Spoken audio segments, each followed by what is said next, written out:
बेटा जो भी बच्चे क्लास ज्वाइन करते जा रहे हैं कंफर्म करते जाएं, ऑडियो वीडियो क्लियर है।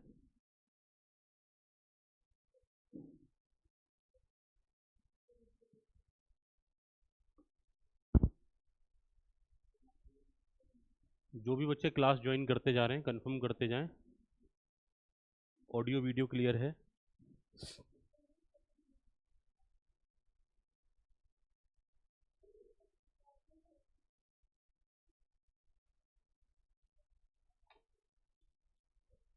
चलिए बेटा, लास्ट क्लासेस में मैंने आपको जो भी कराया एक बार उसका छोटा सा रिवीजन कर लेते हैं in the form of oral test. Revision in the form of oral test मैं पूछूंगा, आप बताएंगे। तो कोशिश करना मोस्ट ऑफ द स्टूडेंट्स आप में से रिप्लाई कर पाएँ। आज का टेस्ट मैं मैंडेटरी ना रख करके वॉलंटरली रखता हूँ। जिसको आंसर आ रहा होगा वो हैंड रेज करेगा और फिर आंसर प्रोवाइड करेगा।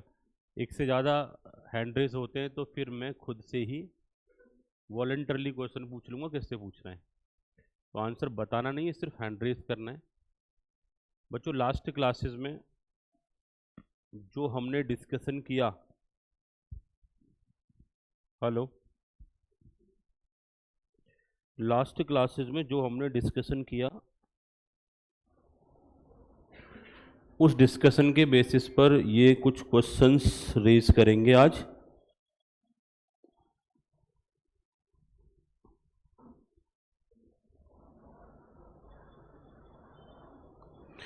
बेटा ऑनलाइन क्लास स्टूडेंट्स एक बार ऑडियो लेवल थोड़ा सा मुझे बताएं। अभी आपको ऑडियो लेवल प्रॉपर है?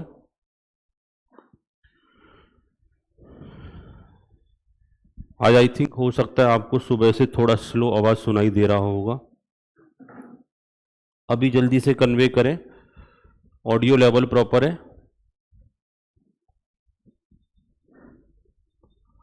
चलिए, तो बेटा मेरा पहला क्वेश्चन है पर्सनल अकाउंट क्या होता है? What is personal account? कौन एक्सप्लेन करेगा? बोलो बेटा।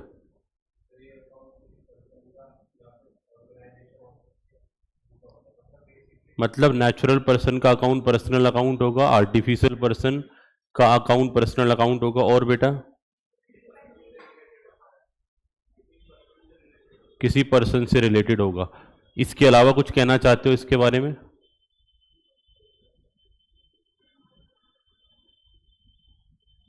आप क्या, हाँ बोलो बेटा बोलो, आप ही अब नहीं, मैं सिर्फ अभी सिर्फ अकाउंट के बारे में पूछ रहा हूँ। पर्सनल अकाउंट की अकाउंटिंग की बात नहीं कर रहे हैं कि उसकी एंट्री कैसे बनेगी, उसका गोल्डन रूल क्या है वो नहीं बताना। पर्सनल अकाउंट की डेफिनेशन बतानी है।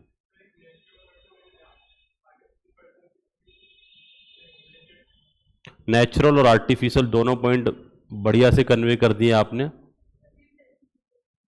रिप्रेजेंटेटिव पर्सनल अकाउंट, उसके एग्जांपल दे सकते हो बेटा? Outstanding, prepaid, capital, drawing. जहां पर किसी पर्सन का नाम ना लिख करके उससे कनेक्टेड किसी पर्सन का नाम, कोई रिप्रेजेंटेटिव वर्ड इस्तेमाल कर लिया जाए, उसे कहीं ना कहीं रिप्रेजेंटेटिव पर्सनल अकाउंट बोला जाता है। तो पर्सनल अकाउंट की जब बात करेंगे, किसी नेचुरल पर्सन का अकाउंट, किसी आर्टिफिशियल पर्सन का अकाउंट, या किसी रिप्रेजेंटेटिव पर्सन का अकाउंट। रिप्रेजेंटेटिव का मतलब है कि उस पर्सन के नाम से अकाउंट रेज ना करके किसी अनदर नाम का इस्तेमाल किया जा रहा है। इसके बाद बच्चों अगले टॉपिक की तरफ चलते हैं। हमने डिस्कस किया था नॉमिनल अकाउंट। तो नॉमिनल अकाउंट क्या होता है, कौन कन्वे करेगा, कौन बताएगा? हैंड रेज कर सकते हैं। नॉमिनल अकाउंट्स क्या होते हैं? बोलो बेटा बोलो। अच्छा आप बता रहे हैं, बताओ बताओ। जहां पर एक्सपेंसेस के अकाउंट और लॉसेस के अकाउंट को बेसिकली नॉमिनल बोला जाता है। इनकम और एक्सपेंस, प्रॉफिट और लॉस सारे के सारे नॉमिनल की कैटेगरी में आते हैं। बेटा अब आप ये बता दो इनकम और प्रॉफिट में क्या डिफरेंस है और एक्सपेंसेस और लॉसेस में क्या डिफरेंस है, बैठ करके ही बता दो आराम से। कुछ इनकम और प्रॉफिट और लॉसेस और एक्सपेंसेस में कुछ डिफरेंस है, इसको कोई बताएगा? बोलो बेटा।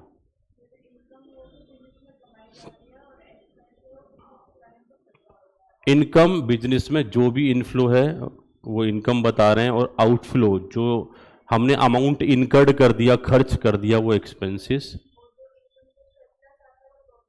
इनकम का सरप्लस अगर है एक्सपेंसेस पर तो प्रॉफिट, अगर इनकम कम पड़ जाती है, एक्सपेंसेस ज़्यादा निकल जाते हैं, तो वो लॉसेस में कन्वर्ट हो जाते हैं। इसके बाद एक मुश्किल भरी definition, that is known as real account. ये बहुत मुश्किल है, इसे कौन बताएगा?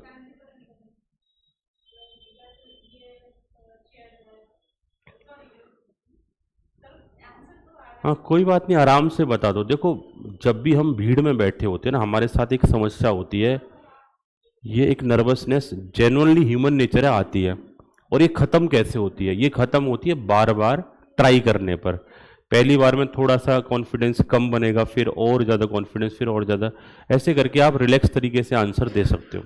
तो कोशिश करो, जैसा भी आंसर आ रहा है, कभी समस्या आए तो लंबी गहरी सांस लेकर के आराम से रिप्लाई करो, कोई जल्दबाजी नहीं। और ये मान के चलो ज़्यादा से ज़्यादा गलत होगा। और एक बात और मैं आपको बता रहा हूँ कि जैसे 100% पॉपुलेशन की बात करें ना, तो 5 से 10% पॉपुलेशन हिम्मत कर पाती है आंसर देने का। बहुतों को तो आंसर आ रहा होता है, लेकिन उन्हें ये लगता है कि ये बताएं या ना बताएं। ये बहुत बड़ा डिफरेंस होता है। अब बताते टाइम पर आधा सा फ्यूज वैसे ही गायब हो जाता है कि जो आंसर बताना चाह रहे होते हैं वो स्किप कर जाता है एकदम से प्रेशर में। और यही चीज़ करीब करीब एग्जाम में होती है। तो इसका मतलब ये नहीं है कि हम अगर सही नहीं बता पा रहे हैं तो प्रयास भी ना करें। गलत प्रयास करोगे, पहली बार गलत बताओगे, दोबारा में थोड़ा 10% सही हो जाएगा, तीसरी बार में 20% का कॉन्फिडेंस आएगा। देखो, एफर्ट्स तो लगाना चाहिए आपको, क्योंकि आप सबका ऐसा रोल नहीं है कि किसी ऑफिस में बिठा दिया जाएगा और बस कंप्यूटर पे उंगली चलाते रहो और अकाउंटिंग कर दो, काम खत्म। मे बी पॉसिबल आपका आपके ऑर्गेनाइजेशन में एक रोल दे दिया जाए, जो कि शेयर होल्डर्स की मीटिंग चल रही है, आपको कुछ चीज़ें डिस्क्लोज करनी है, मतलब एक तरीके से शेयर होल्डर्स को समझाना है, क्योंकि आपका ज़्यादातर रोल कोऑर्डिनेशन और कम्युनिकेशन का होता है। अगर ऐसा रोल मिल गया तो कैसे करोगे? 2 2,5 3 हज़ार शेयर होल्डर किसी कंपनी के बैठे हुए हैं, तो कैसे कन्वे करोगे उन चीज़ों को? तो अलग से कोई क्लास नहीं लगने वाली है आपकी, कोई बहुत ज़्यादा अलग से डेवलपमेंट नहीं होने वाला। जब क्वेश्चन पूछा जाए तो फ़ायदा उठा लो इसी बात का कि चलो आंसर कर देते हैं, ठीक है, और धीरे धीरे रिलैक्स हो ही जाओगे। राइट, अब बताओ आराम से आंसर करो जो भी आ रहा है। टेंजिबल और इंटेंजिबल असेट्स कहीं ना कहीं रियल अकाउंट के पार्ट बनते हैं, बट अगर डिफाइन करेंगे तो हम ऐसे बोल सकते हैं, it is the account which is not personal और नॉट नॉमिनल कॉल्ड रियल। और इसमें बेसिकली टेंजिबल और इंटेंजिबल असेट्स हमारे मोस्टली कवर हो जाते हैं। एग्जाम्पल के तौर पर एक आध फिक्स्ड असेट्स का नाम ले दो, कैश वगैरह का नाम ले दो, लेकिन बैंक का अकाउंट को रियल अकाउंट मत बोलना। कैश के साथ बैंक जैसा आ जाता है, क्योंकि बैंक एक एंटिटी का अकाउंट होता है, वो पर्सनल की कैटेगरी में आता है। हालांकि उसे रियल ट्रीट करके अगर आप उसकी अकाउंटिंग करोगे ना, तो भी अकाउंटिंग एकदम परफेक्ट होगी, ठीक होगी, बट वो डेफिनेशन पे खरा नहीं उतरता। जब हम टेंजिबल की बात करते हैं, बैंक अकाउंट किसी अनदर पार्टी के पास मेंटेन होता है, जैसे हमारा बैंक का पैसा है तो वो एसबीआई में जमा होगा, पीएनबी में जमा होगा, तो उसके नाम को ना लिख करके हम वहाँ बैंक अकाउंट वर्ड लिख देते हैं, ठीक है। तो वो एक पार्टी का अकाउंट है, इसलिए उसे कहीं ना कहीं हम पर्सनल की कैटेगरी में रखेंगे। इसके बाद बच्चों एक टॉपिक मैंने आपको एक्सप्लेन किया था, जहां पर हम बात कर रहे थे गोल्डन गोल्डन रूल को लेकर के। कौन बताएगा इसको? बेटा ऑनलाइन क्लास वाले बच्चे जो भी क्वेश्चन मैं पूछता हूँ ना, अपना आंसर करते रहा करें। हाँ जी, कौन ट्राई करेगा? गोल्डन रूल्स हमने डिस्कस करे थे अकाउंटिंग को लेकर के। चलो बेटा इस बार आप बताओ।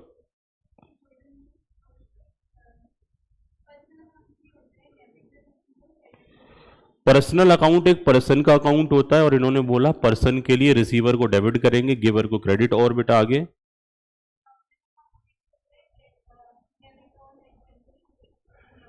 बिल्कुल। बोला कि नॉमिनल अकाउंट में एक्सपेंसेस और लॉसेस को डेबिट करते हैं और इनकम और प्रॉफिट्स को क्रेडिट करते हैं। इसके अलावा थिंग्स और कमोडिटीज होते हैं, जो आएगा उसे डेबिट करेंगे, जो जाएगा उसे क्रेडिट कर देंगे। ऐसा हमने डिस्कस किया था जब हम बात कर रहे थे गोल्डन रूल को लेकर के। अब बेटा जब हम अकाउंटिंग करते हैं तो सबसे पहले हम रिकॉर्डिंग करते हैं, और रिकॉर्डिंग के क्या क्या मोड हो सकते हैं, रिकॉर्डिंग के हमारे क्या क्या मोड हो सकते हैं, वो टॉपिक हमने बात करनी है। रिकॉर्डिंग कैसे हो सकती है बोलो? सब्सिडरी बुक्स और जनरल एंट्री, दो मोड में रिकॉर्डिंग करनी होती है। क्या दोनों में करते हैं या दोनों में से किसी एक में? एक में। बेटा सब्सिडरी बुक्स को आप एक्सप्लेन कर सकते हैं? सब्सिडरी बुक्स को अगर आपको एक्सप्लेन करना हो तो ये कन्वे कर सकते हो, बता सकते हो?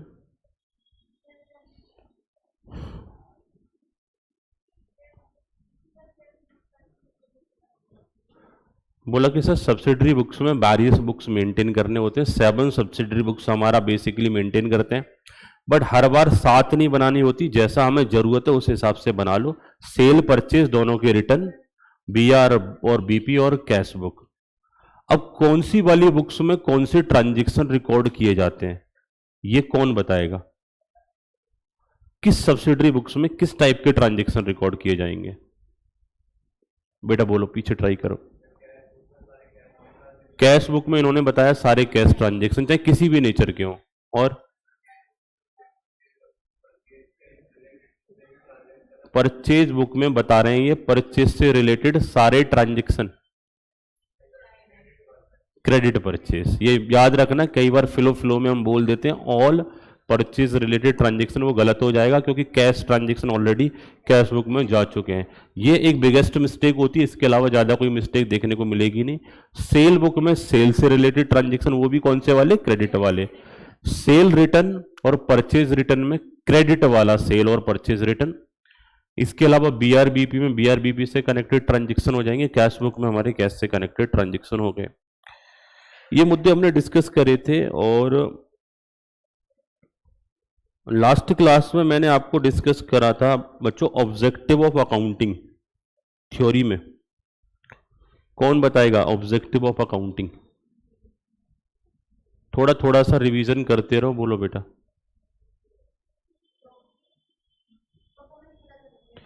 एक पॉइंट इन्होंने बोला बिजनेस की परफॉर्मेंस को मेजर करने के लिए कहीं ना कहीं अकाउंटिंग मेंटेन की जाती है, एक रीजन। सिस्टमेटिक रिकॉर्डिंग करने के लिए भी अकाउंटिंग मेंटेन करी जाती है। फॉरकास्टिंग कर सकते हैं प्रॉफिट वगैरह को। सॉल्वेंसी पोजीशन को जानने के लिए।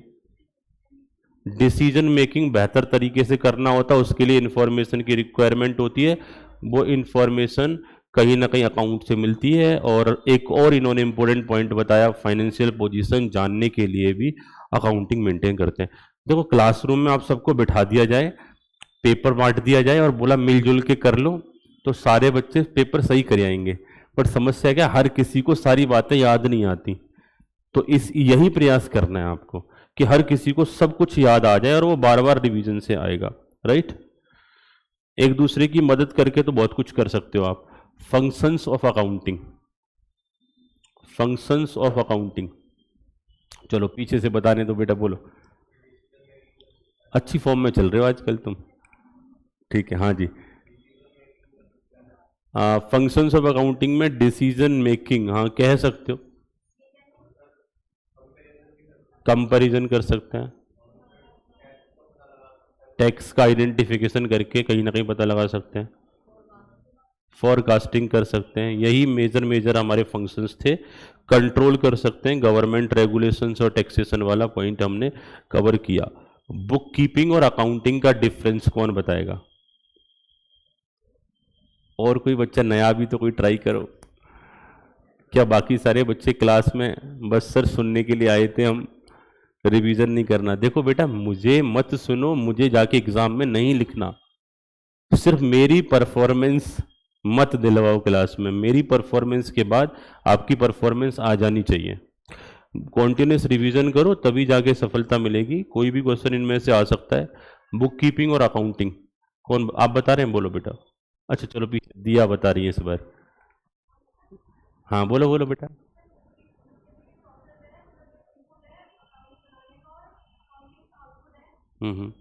इन्होंने बोला कि बुक कीपिंग एक तरीके से ऐसा एस्पेक्ट है जो एक इनपुट का काम करता है और अकाउंटिंग आउटपुट है। अकाउंटिंग जब आप मेंटेन करते हो तो उसके लिए बुक कीपिंग आपको इनपुट देता है, बुक कीपिंग के डेटा के बेस पर आप अकाउंटिंग बनाते हो। ऐसा इन्होंने बोला डिफरेंस के तौर पर, एक इनपुट और दूसरा उसी के बेसिस पर अकाउंटिंग होती है। और बताओ बेटा। बुक कीपिंग में रिकॉर्डिंग,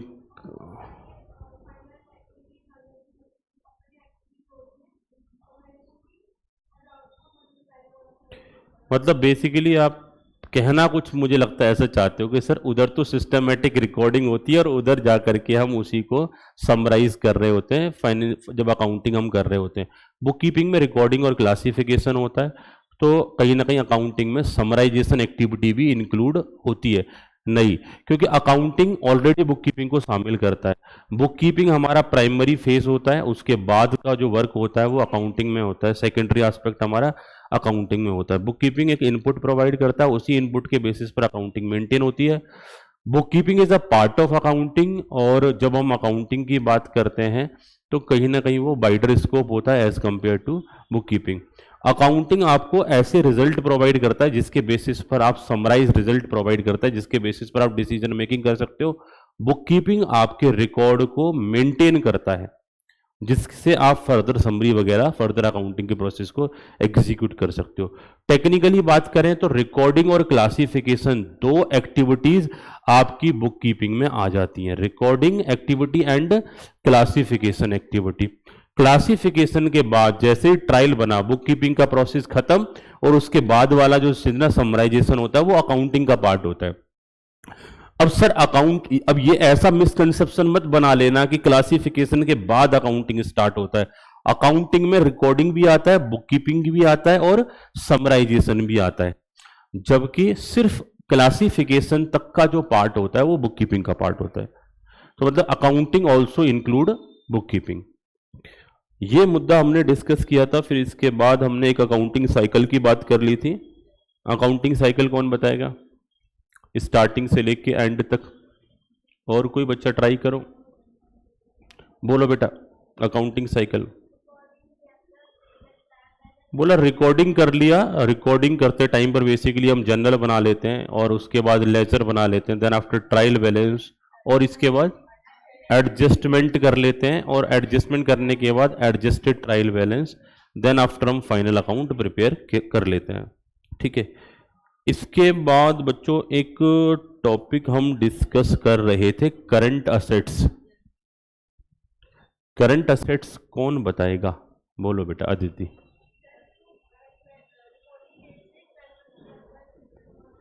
आराम से आंसर करो। पहला क्लॉज आप बता रहे हैं, इन्होंने बोला कि अगर कोई भी असेट्स कुछ गिवन कंडीशन को सेटिस्फाइड करे तो वो करंट असेट्स होती है।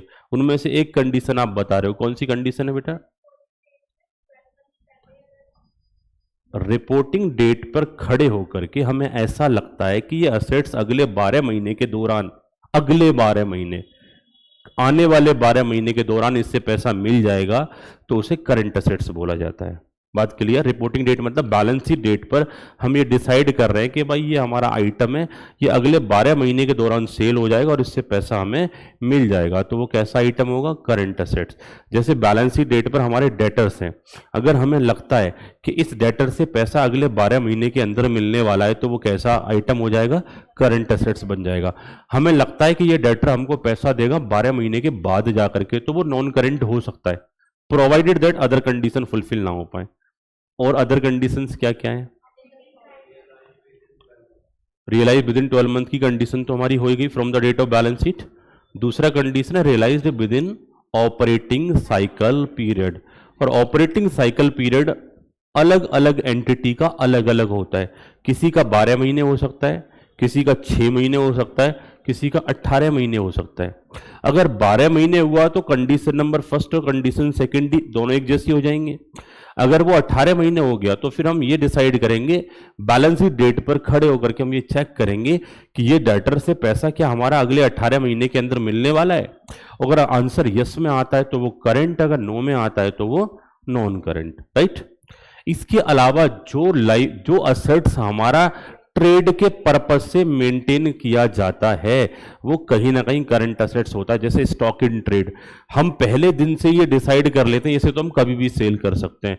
और एक और कंडीशन थी हमारी, जो लास्ट कंडीशन थी, जहां पर हम बात कर रहे थे कैश और कैश इक्विवेलेंट ही हमारे करंट असेट्स की कैटेगरी में होंगे। तो ऐसे करके कुछ सर्टेन से पॉइंट हमने डिस्कस करे थे। इसके बाद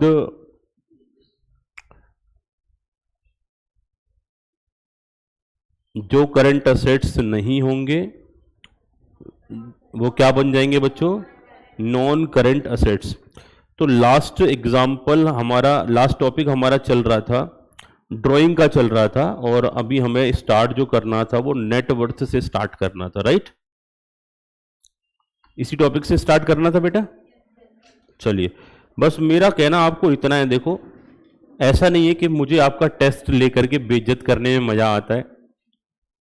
मैं आपको इतना बताना चाहता हूं कि अगर आप रिवीजन नहीं करोगे तो रिजल्ट्स आपको नहीं मिलेंगे एनी हाउ। अभी पढ़ते जा रहे हो, आगे आगे पढ़ते जाओगे, पीछे पीछे भूलते चले जाओगे। रिवाइज करते रहोगे, कंसेप्ट टिप्स पर रहेंगे, आपका ब्रेन काम करेगा। एकदम से जब कोई क्वेश्चन आता है ना, अगर आपके पास सारे कंसेप्ट्स हैं तो फटाफट से आप उसे सॉल्व कर सकते हो, अदरवाइज ना समझ नहीं आता उसे कहां लगाएं कंसेप्ट्स को। तरीका सिर्फ एक ही है, अगेन एंड अगेन रिवीजन। और वो आप सोचो कि लास्ट के 1 महीने में हम सारा रिवाइज कर लेंगे तो आप भगवान नहीं हो। आज तक कोई बच्चा नहीं कर पाया लास्ट के 1 महीने में रिवीजन। ना 1.5 महीने में रिवीजन कर सकते हो, ना 3 महीने में रिवीजन कर सकते हो। लास्ट के रिवीजन करने का सिर्फ एक ही विकल्प होता है और वो होता है साथ साथ। क्योंकि आज पढ़ा आज जाके रिवीजन कर लोगे तो रिटेन रहेगा, आज पढ़ा 3 महीने बाद रिवीजन करोगे सब भूल जाओगे। तो रिवीजन का जो बेस्ट टेक्निक होती है दैट वाज द आज पढ़ के जाओ, आज का आज रिवीजन करो और उसे रेगुलर पढ़ते रहो। फिर क्या होता है, वो आपका एकदम मेमोरी का पार्ट बन जाता है। जैसे पेज आपके 3-4 बार रिवाइज करने के बाद ना ऐसा होता है कि पेज आंखों के सामने से निकलते ना सब कुछ याद आ जाता है उसके बारे में, किस पेज पर लिखा क्या है, पढ़ना नहीं पड़ता आपको। और अदरवाइज एक लंबे टाइम अगर हमें लग जाए तो फिर हमें दोबारा से वो पढ़ना पड़ता है, समझना पड़ता है, डाउट्स भी उसमें बहुत सारे आ जाते हैं। तो जब भी रिवीजन करोगे तो रेगुलरिटी मेंटेन करके चलोगे, डेली का डेली रिवीजन करते जाओ। ज्यादा टाइम नहीं लगता, जैसे मान के चलो मैंने 2 घंटे का लेक्चर आपको पढ़ाऊंगा तो गारंटेड कह सकता हूं आप 15 मिनट के अंदर उसे रिवाइज कर लोगे अगर आज रिवाइज करोगे तो। कई बार तो ऐसा बस में आपको ज्यादा टाइम लग गया, आप अपना बुक खोलो और बस में ही रिवाइज कर लो उसको, ठीक है। नोट्स ओपन करो, बस में रिवाइज कर लो, 15 मिनट में रिवाइज हो जाएगा। एक बार जाके घर भी रिवाइज कर लो, क्योंकि घर भी पहुंचते होंगे ना, पेरेंट्स कहते होंगे ना कि बस कोचिंग में ही पढ़ के आते हो, घर भी पढ़ लिया करो थोड़ा बहुत, ऐसा बोलते होंगे। तो हालांकि आपको लगता होगा सुबह से शाम तक कोचिंग में पढ़ रहे हैं, अब तुम घर भी पढ़ाओ, लेकिन उन्हें तो ऐसा लगता है ना कि ट्यूशन के बाद घर पर भी सेल्फ स्टडी होनी चाहिए। और अक्सर करके टोका जाता होगा आपको, तो घंटे 2 घंटे उनको भी पढ़ के दिखाया करो। जब घंटे 2 घंटे पढ़ाई करो तो वो रिवीजन कर लिया करो। नेट वर्थ के बारे में बात करना है बच्चों हमें आज की क्लास में। हाँ बोलो बेटा। करंट लाइबिलिटीज का डी पॉइंट हम बात कर लेते हैं। The company does not have unconditional right to defer the settlement of liability for at least 12 month after the reporting date. Let suppose ये लाइबिलिटी आपकी है और आपने 1 लाख रुपए पे करने थे मुझे। मैंने आपको एक राइट दिया कि ये 1 लाख रुपए आप चाहो तो विद इन 12 मंथ पे कर देना, और अगर आपका मन करे तो फिर आप इसे 24 महीने में भी पे कर सकते हो। कोई कंडीशन नहीं है आपके ऊपर, बस चॉइस आपकी है, आपने 12 महीने में पे करना है या 24 महीने में। अब मुझे एक बात बताओ, क्या आपके पास कोई अनकंडीशनल राइट है? है ना बेटा, अनकंडीशनल राइट है कि आप 12 महीने में पे करो या 24 महीने में पे करो। तो इन्होंने बोला कि जब जब आपके पास ऐसा कोई अनकंडीशनल राइट होगा जहां लाइबिलिटी को आप 12 महीने से ज्यादा टाइम के लिए डेफर कर सकते हो, तो इन दैट पर्टिकुलर केस वो करंट लाइबिलिटी में नहीं आएगा। क्लियर? तो यहां जो लाइन लिखी गई है, इन्होंने वर्ड बोला है company does not have an unconditional right to defer. आपके पास अनकंडीशनल राइट टू डेफर है तो वो नॉन करेंट हो गया। अगर यही अनकंडीशनल राइट टू डेफरमेंट ना हो, अगर आपको 12 महीने में ही पे करना पड़ेगा तो करंट लायबिलिटी में क्लासीफाई हो जाएगा। सिस्टमेटिक सी बात है, ये एक फंडामेंटल पर जा रहे हैं कि जिसको जितना क्रेडिट पीरियड मिलता है पैसे को डिले करने का, वो 99% उसे एक्सरसाइज करता है। तो जाहिर सी बात है, आपको 2 साल का अनकंडीशनल राइट दे दिया तो पक्का पक्का आप 2 साल में ही पे करेंगे, उसे 1 साल में पे नहीं करेंगे। ऐसा मान करके ये फंडामेंटल इधर डेवलप किया गया है कि अगर आपको कोई अनकंडीशनल राइट टू डेफरमेंट है तो आप उसे एक्सरसाइज कर लेंगे, और जिस वजह से आप 24 महीने में पे करेंगे तो 12 महीने से ज्यादा हो जाएगा तो नॉन करेंट बोला जाएगा। अगर अनकंडीशनल राइट टू डेफरमेंट ना हो, क्लियर, तो इसका मतलब उसे फिर क्या बोल देंगे, करंट बोल देंगे। इसके बाद बच्चों हमने बात करनी है next point, that was the net worth. जब नेट वर्थ की बात करते हैं तो इन्होंने बोला it represent the excess of total assets over the total outside liability. बच्चों जब भी हम किसी बिजनेस की नेट वर्थ की बात करते हैं, कहीं ना कहीं ओनर्स का या मालिकों का जो पैसा लगा होता है बिजनेस में, वो कहीं ना कहीं एक बिजनेस की नेट वर्थ होती है। जो हमारे ओनर्स और मालिकों का पैसा हमारे बिजनेस में लगा होगा उसे हम बिजनेस की नेट वर्थ बोल के चलेंगे। मैं एक एग्जांपल के थ्रू आपको समझा देता हूं। मुझे एक बात बताओ, ओनर्स जो बिजनेस में पैसा लगाते हैं वो किस फॉर्म में लगाते हैं? कैपिटल के फॉर्म में लगाते हैं। क्या ओनर्स इसके अलावा कुछ और प्रॉफिट भी कमाते हैं? बोलो बच्चों बोलो। जैसे बैलेंस शीट में ओनर्स ने कैपिटल लगा दिया कितने का, 10 लाख रुपए का, क्या वो प्रॉफिट के तौर पर रिजर्व से सरप्लस में 5 लाख रुपए कमा सकते हैं? इनके पास कुछ अदर लाइबिलिटीज हो सकती हैं, वो अदर लाइबिलिटीज की बात करेंगे, लेट सपोज 5 लाख की। अब यहां से हम असेट्स परचेस करेंगे। हमारे बिजनेस में फंड कितना आया, 10 और 5 15 और 5 20 लाख, तो 20 लाख की ही असेट्स हमारे पास होनी चाहिए। हमारे पास लेट सपोज फिक्स्ड एसेट्स हैं बच्चों 10 लाख रुपए के, करंट एसेट्स हैं हमारे पास अगेन 10 लाख रुपए के। अब इसकी जो अल्टीमेटली देखा जाए तो नेट वर्थ कैसे कैलकुलेट होगी, बोला कि टोटल असेट्स में से 20 लाख में से आउटसाइड लायबिलिटी आप माइनस कर दो, कितना, 5 लाख, तो 15 लाख रुपए हमारे बिजनेस की नेट वर्थ होगी, जो ओनर्स का पैसा लगा हुआ है या फिर ओनर्स के लिए जो पैसा कमाया हुआ और बिजनेस में होल्ड कर रखा है। अब ओनर्स ने पैसा लगाया था 10 लाख, बिजनेस ने कमा लिया 5 लाख, ये किसको बंटवारा होगा, इसका ओनर्स को ही जाएगा, तो टोटल मिला के 15 लाख, इसे नेट वर्थ बोल दो। या फिर टोटल असेट्स में से आउटसाइड लायबिलिटी माइनस कर दो तो भी नेट वर्थ कितना आएगा, 15 लाख। यानी ओनर्स का पैसा प्लस उनका प्रॉफिट मिला के बनता है नेट वर्थ।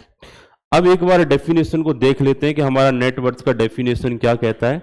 नेट वर्थ के डेफिनेशन की बच्चों हम बात करेंगे, it represent the excess of total assets, यानी कि जब नेट वर्थ की बात करेंगे excess of total assets over the total outside liabilities of a business. Word क्या इस्तेमाल किया गया है, टोटल आउटसाइड लायबिलिटी, यानी कि हम सिर्फ करंट लायबिलिटीज की नहीं बोल रहे हैं, आउटसाइड में जितनी भी लायबिलिटीज हैं, तो लायबिलिटीज को, आउटसाइड लायबिलिटीज को माइनस कर दो, सिर्फ और सिर्फ हमारे ओनर्स भी, ओनर्स की कैपिटल भी बिजनेस के लिए लायबिलिटी होती है लेकिन उसे आउटसाइड लायबिलिटी नहीं बोलते।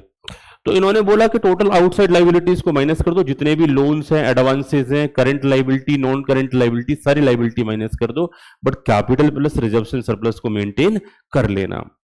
To be distributed to the owner. और एक बात बताओ, कैपिटल और प्रॉफिट का हिस्सा किसको बटेगा, ओनर्स को ही बटेगा। साथ ही साथ इन्होंने बोला in the event of closure of the business after the payment of all liability it is also termed as owners equity, और इसे ओनर्स का इक्विटी भी बोला जाता है। तो जो पैसा बिजनेस के बंद होने पर ओनर्स को बांटा जाएगा, तो कैपिटल का पैसा और प्रॉफिट का पैसा ही बांटा जाएगा, राइट। दूसरे शब्दों में असेट्स में से आउटसाइड लायबिलिटी माइनस कर दो तो भी हमारा नेट वर्थ कैलकुलेट होकर के आएगा।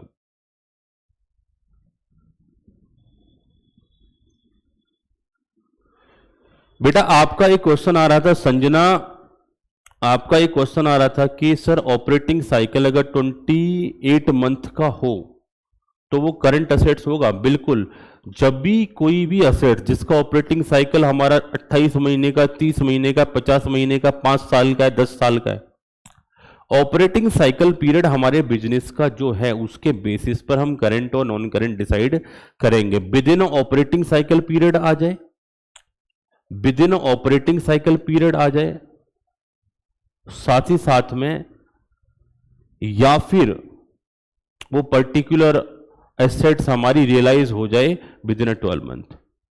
ठीक है बेटा, वैसे ये सारे नोट्स जो मैं अभी आपको पढ़ा रहा हूं, ये आपकी कंप्लीट बुक, जहां से आप लेक्चर डाउनलोड करते हो वहां पर एक नोट्स का फोल्डर बना हुआ है, रिकॉर्डेड लेक्चर, उस नोट्स के फोल्डर में CAFM में ये बुक कंप्लीटली अवेलेबल है।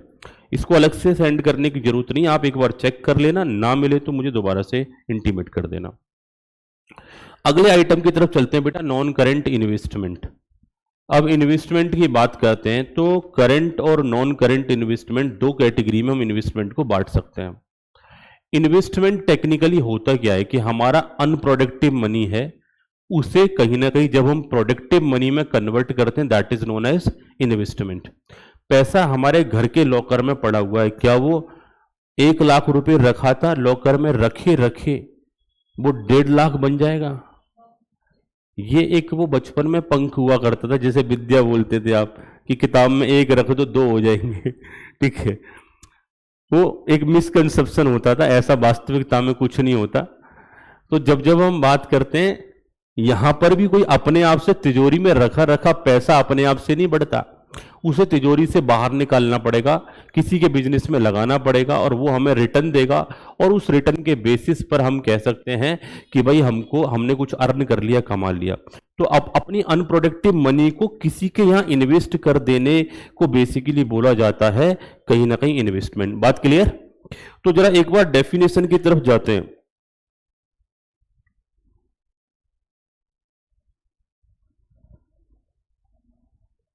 एक बार डेफिनेशन की तरफ जाते हैं बच्चों, 1 मिनट होल्ड करना।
बेटा हम नॉन करंट इन्वेस्टमेंट की बात कर रहे थे, इन्होंने बोला non current investment are the investments which are held beyond the current period. यानी कि जब जब हम बात करेंगे ऐसे इन्वेस्टमेंट जो करंट पीरियड के बियॉन्ड जाकर के होल्ड किए जाएंगे फॉर सेल और disposal, like a fixed deposit for 5 year.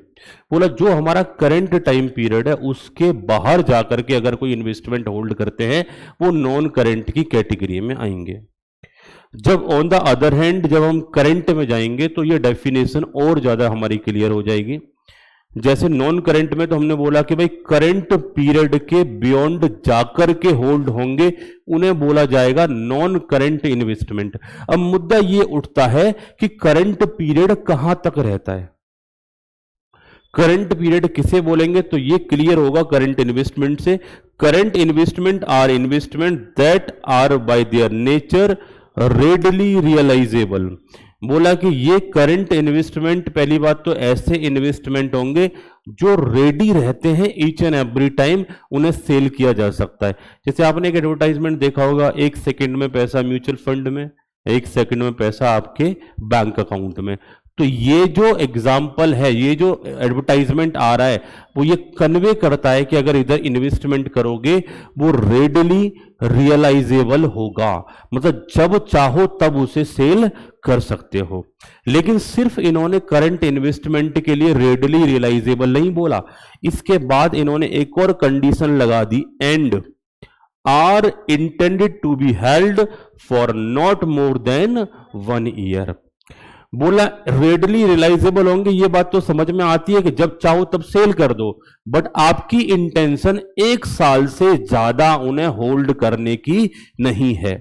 1 साल से ज्यादा होल्ड करने की अगर इंटेंशन होगी तो कंडीशन फुलफिल नहीं होगी, वो किस में क्लासीफाई हो जाएगा? नॉन करंट में क्लासीफाई हो जाएगा।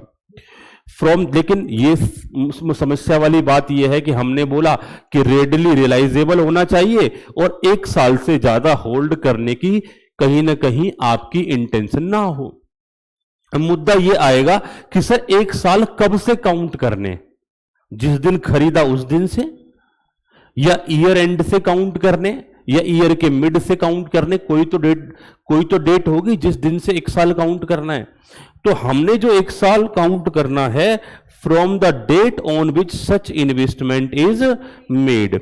जिस दिन इन्वेस्टमेंट होगा, तो हमने बोला from the date on which such investment is made, जिस दिन हम इन्वेस्ट करेंगे उस दिन से हम 1 साल काउंट करेंगे। अगर 1 साल के अंदर अंदर हम उसे सेल करने के इच्छुक हैं, हमारी इच्छा है, तो करंट इन्वेस्टमेंट। अगर 1 साल से ज्यादा टाइम तक होल्ड करना है तो उसे क्या बोला जाएगा? Non current. एग्जाम्पल के तौर पर 11 month commercial paper is an example of it. 11 महीने के लिए कॉमर्शियल पेपर आपने इन्वेस्टमेंट के तौर पर रखा, तो बेटा 1 साल से ऊपर नहीं गया ना, बियॉन्ड 1 ईयर तो नहीं हुआ from the date of purchase. और from the date of purchase अगर 1 साल क्रॉस आपने नहीं किया है तो उसे करंट में ही रखेंगे। तो हमने बोला कि जब जब हम बात करेंगे कि इन्वेस्टमेंट हम रखने की जो इंटेंशन है, held for not more than 1 year, 1 साल से ज्यादा, 1 साल तक रखोगे तब तो करंट बोला जाएगा, और 1 साल से बियॉन्ड चला गया तो क्या बन जाएगा? Non current. लेकिन कब से काउंट करेंगे? From the date of acquisition या from the date of purchase. जिस दिन इन्वेस्टमेंट खरीद रहे हैं उससे 1 साल काउंट करेंगे। 1 साल तक वो करंट रहेगा। 1 साल से ज्यादा टाइम पीरियड तक होल्ड करने की संभावना है तो उसे किस में क्लासीफाई कर दोगे बच्चों? नॉन करंट में। आगे बढ़ सकते हैं बेटा। नेक्स्ट हम बात करते हैं डेटर्स को लेकर के। पहले बहुत सुना होगा, जिनको सामान सेल करते हैं उन्हें क्या बोला जाता है? डेटर्स बोला जाता है। डेटर्स एक तरीके से हमारे रिसीवल्स का पार्ट होते हैं। रिसीवल्स, अगर हमारा रिसीवल्स की बात करें, रिसीवल्स हमारा एक ब्रॉडर टर्म है। रिसीवल्स की बात करते हैं तो रिसीवल्स हमारा ब्रॉडर टर्म है, उसमें डेटर भी आ जाते हैं और बीआर भी आ जाते हैं। लेकिन जब जब हम डेटर्स की बात करते हैं तो इन्होंने बोला द सम टोटल और aggregate of the amount which the customer owe to the business for the purchase of the goods or services rendered on credit. It is known as sundry debtors or trade debtors or book debts or debtors. इसे कई बार book debts के नाम से जानते हैं, कई बार सिर्फ debtors के नाम से जानते हैं, कई बार सन्ड्री डेटर्स के नाम से, या फिर कई बार हम ट्रेड डेटर्स के नाम से जानते हैं। आपसे जिसने सामान खरीदा, जिस पर्टिकुलर पर्सन ने पैसे पे करने, उन्हें हम डेटर्स की कैटेगरी में रखते हैं। लेकिन डेटर्स का फर्दर क्लासिफिकेशन होता है, in good debts, doubtful debts और बैड डेट्स की कैटेगरी में रखा जाता है। गुड डेट्स मतलब जिन पर किसी भी तरीके का कोई डाउट या कोई भी आपको शक नहीं है पैसे की रिकवरी को लेकर के। अगर हम बात करेंगे डाउटफुल डेट्स, तो आपको ऐसा लगता है कि ये पैसे पे कर भी सकता है या नहीं भी कर सकता, उसे किस कैटेगरी में रख सकते हो? डाउटफुल डेट्स की कैटेगरी में। और तीसरा होता है बैड डेट्स, जहां पर आपको लगता है अब ये पैसे एनी हाउ रिकवर नहीं हो पाएंगे, this is known as bad debts. तो बैड डेट्स को तो आप अपनी बुक से रिमूव कर देते हो, हटा देते हो। लेकिन जब डाउटफुल डेट्स की बात करते हैं तो डाउटफुल डेट्स के लिए प्रोविजन बनाते हो सिर्फ कि अगर लॉस हुआ तो इस प्रोविजन से सेट ऑफ कर देंगे, अगर पैसा मिल गया तो बैड एंड गुड प्रोविजन को रिवर्स कर देंगे, राइट। अगले मुद्दे की बात करते हैं बेटा, फिक्टिशियस एसेट्स। फिक्टिशियस एसेट्स वो एसेट्स होते हैं जो सिर्फ नाम के एसेट्स होते हैं, एक्चुअलिटी में एसेट्स नहीं होते। आप मुझे एक बात बताइए, एक्सपेंसेस का बैलेंस डेबिट होता है या क्रेडिट होता है? डेबिट। असेट्स का बैलेंस डेबिट होता है या क्रेडिट होता है? डेबिट। सारे के सारे असेट्स बैलेंस शीट में असेट साइड में डिस्क्लोज किए जाते हैं क्योंकि उनके बैलेंस डेबिट होते हैं, और जो भी बैलेंसेस क्रेडिट होते हैं वो बैलेंसेस लायबिलिटी साइड में डिस्क्लोज किए जाते हैं, राइट। जितने भी एक्सपेंसेस के अकाउंट होते हैं सारे एक्सपेंसेस के अकाउंट ट्रेडिंग या पीएनएल में डेबिट साइड में आ जाते हैं, और जितने भी इनकम के अकाउंट होते हैं वो सारे अकाउंट ट्रेडिंग या पीएनएल में क्रेडिट साइड में आ जाते हैं, हाँ या ना। अगर कोई एक्सपेंस ऐसा है, भाई जाहिर सी बात एक्सपेंस है तो उसका बैलेंस तो डेबिट ही होगा, और अगर आपने उसे पीएनएल अकाउंट में नहीं लेके गए तो मैं आपसे पूछना चाहता हूं, क्या वो अकाउंट खत्म हो जाएगा? ऐसा कोई बैलेंस जो पीएनएल में गया उसका बैलेंस खत्म हो जाता है, साफ हो जाता है, सुहा हो जाता है। पीएनएल अकाउंट और ट्रेडिंग अकाउंट या स्टेटमेंट ऑफ पीएनएल सारे के सारे नॉमिनल अकाउंट का शमशान घाट होता है। शमशान घाट समझते हो ना, जहां पर जाकर के सब कुछ साफ। तो वैसे ही जितने भी नॉमिनल अकाउंट होते हैं, चाहे वो प्रॉफिट के अकाउंट हो चाहे वो लॉसेस के अकाउंट हो, पीएनएल में जाते ही वो खत्म हो जाते हैं। क्योंकि जैसे आपने सैलरी पे करा तो एंट्री क्या बनाओगे, salary debit to cash account, और बाद में जब वो सैलरी पीएनएल में जाएगी तो सैलरी को क्रेडिट कर दिया जाएगा, पीएनएल डेबिट टू सैलरी। और पीएनएल डेबिट टू सैलरी को पोस्ट करके देखो, पीएनएल अकाउंट के डेबिट साइड में जाके लिखना पड़ेगा टू सैलरी। और बताओ मुझे, क्या 11th क्लास में आपने ऐसा ही किया था? पीएनएल के डेबिट साइड में टू सैलरी, टू रेंट ऐसे करके लिखते थे सारे एक्सपेंसेस को। वो ऐसे नहीं लिखा जाता, वो एक ट्रांसफर एंट्री बनती है जिसमें नॉमिनल अकाउंट को खत्म कर दिया जाता है और वो नॉमिनल अकाउंट पीएनएल में डिस्क्लोज होता है। तो जो जो नॉमिनल अकाउंट पीएनएल साइड में जाएंगे वो नॉमिनल अकाउंट पूरी तरीके से खत्म हो जाएंगे, और पीएनएल अकाउंट एक तरीके से नॉमिनल अकाउंट्स का शमशान घाट होता है, चाहे वो प्रॉफिट के अकाउंट हो, चाहे वो लॉस के अकाउंट, चाहे वो इनकम के अकाउंट हो या फिर एक्सपेंसेस के अकाउंट। अब मैं एक बात आपके सामने रख रहा हूं, अब जवाब देना। दोबारा से मैंने कन्वे कर दिया सारी चीजें। अगर कोई एक्सपेंसेस का अकाउंट जो पीएनएल में नहीं गया, क्या उसका बैलेंस बचा रहेगा? क्या उसका अंतिम संस्कार हो पाया? जो पीएनएल में नहीं गया इसका मतलब वो खत्म नहीं हुआ, और जो अकाउंट खत्म नहीं होता वो कहां जाता है? बैलेंस शीट में। अब एक डेबिट अकाउंट किस साइड जाएगा? बैलेंस शीट के असेट्स में जाएगा या लायबिलिटी में जाएगा? जाहिर सी बात है असेट साइड में दिखाना पड़ेगा, डेबिट अकाउंट है। ऐसे ही कई बार हैवी एडवर्टाइजमेंट एक्सपेंसेस होते हैं, करोड़ों का एडवर्टाइजमेंट आपने किया।